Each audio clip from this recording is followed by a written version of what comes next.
Greetings fellow tank commanders, in this video I'm going to be showing you a game that I played in the Nameless. This is a tier 8 Japanese premium heavy tank with regular matchmaking. The game I'm playing is a standard battle on Ruinberg War with tier 8 as the top tier and 1 artillery on each team.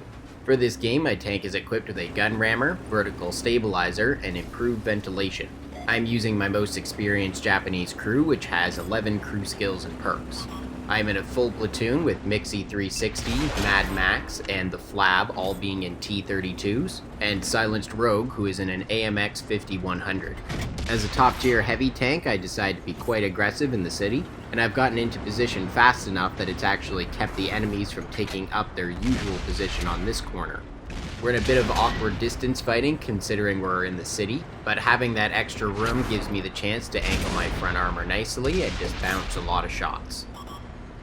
The combination of the Nameless not having good gun depression, and because of how I'm peeking out behind this rock pile, means I'm only getting shots on the upper parts of the enemy tanks. Fortunately there isn't anyone here who has a particularly strong turret, and so even just using my regular ammunition right now I'm getting some good hits on these enemies.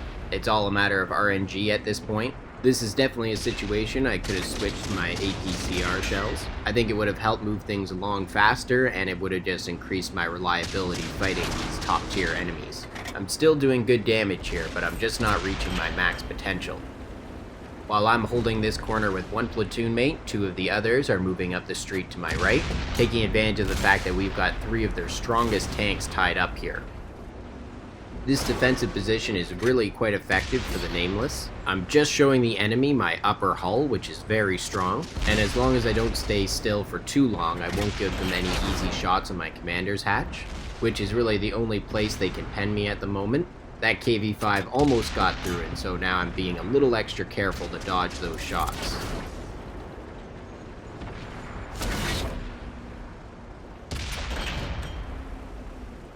I was getting a little tired of my shots bouncing off the enemy KV-4's commander's hatch, and the same with the T-28 prototype, so I'm switching to my APCR shells, but I don't think I needed those to take out this tier 6.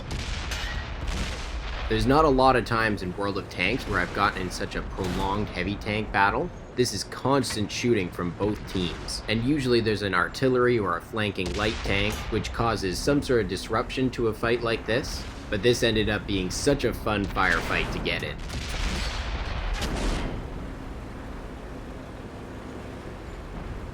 I'm glad here that I have my tank equipped with improved ventilation and that I'm running food. I'm still having quite a few missed shots and I'm fighting between about 130 and 200 meters. Without these improvements, I think I would have been a lot less successful here.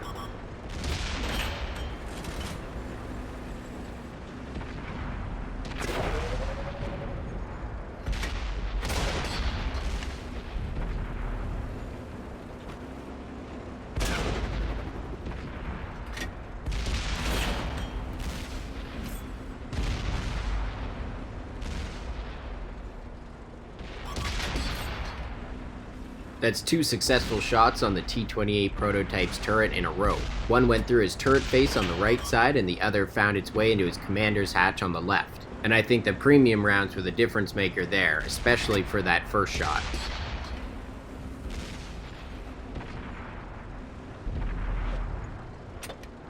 Finally, the KV-5 goes down, and the KV-4 is retreated, which only leaves the T-28 prototype on this corner.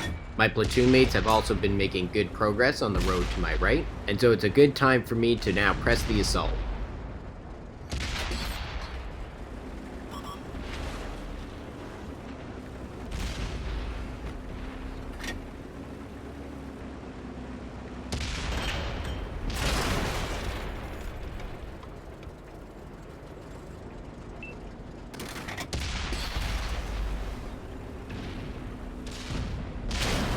The T-28 prototype finally gets a shot through me, and that's the first damage I've taken all game.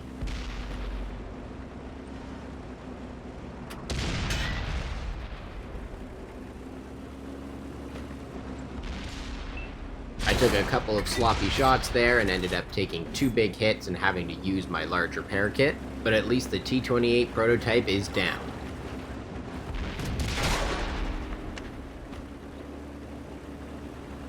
I'm a little overextended here, so I'm just going to go for the finishing shot on this Tiger 1, and then I'm going to regroup with my platoon mates. I'm not too worried about the KV-4, he's pretty slow, so I should be able to get away without a problem.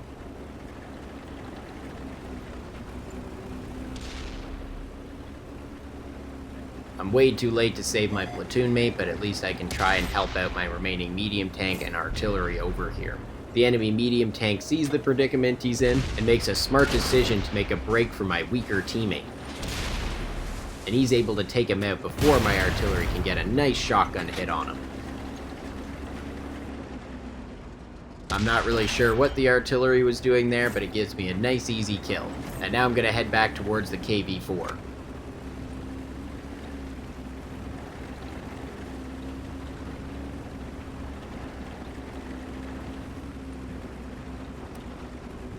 I don't end up finding him, so I just decide to start capturing the base. My artillery teammate joins me to speed up the capture time, but when the KV-4 appeared again, I decided to just charge him.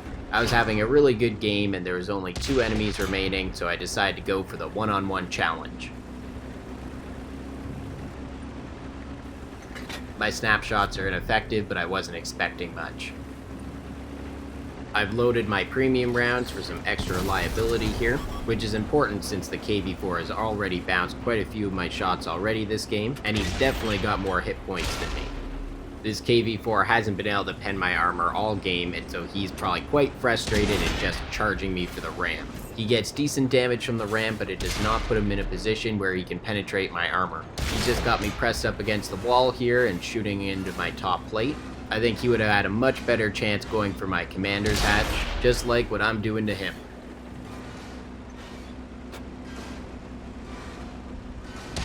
And the KV-4 goes down.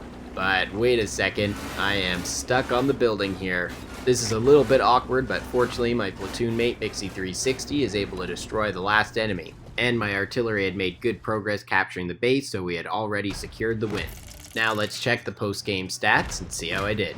For this game I managed to earn 15,000 silver, remembering that I did use 2 premium consumables and fired a lot of premium rounds. But the expense was definitely worth it for an epic game like that.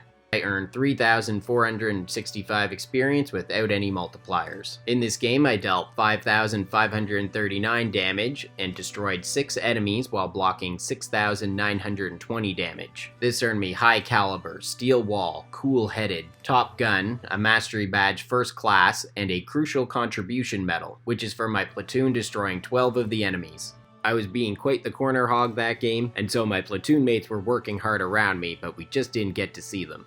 This game is from quite a while ago, and so I had only just earned my first mark of excellence for the Nameless, but since then I've been able to earn my 3rd mark. I have a lot of fun with this tank.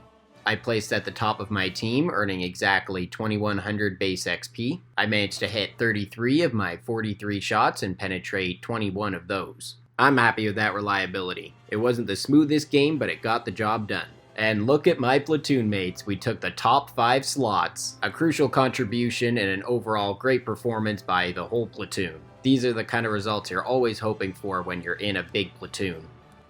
I didn't do much in terms of crew and module damage. I injured the gunner in the T-28 prototype, and damaged the engine in the enemy artillery. Well, that's all for this video. I hope you enjoyed seeing the Nameless's great offensive and defensive potential. That was a really fun game and it ended up with some epic results. I had some great support from my platoon mates there, so I really only had to worry about the enemies directly in front of me, which made it a simple game. Stay tuned for more awesome World of Tanks videos.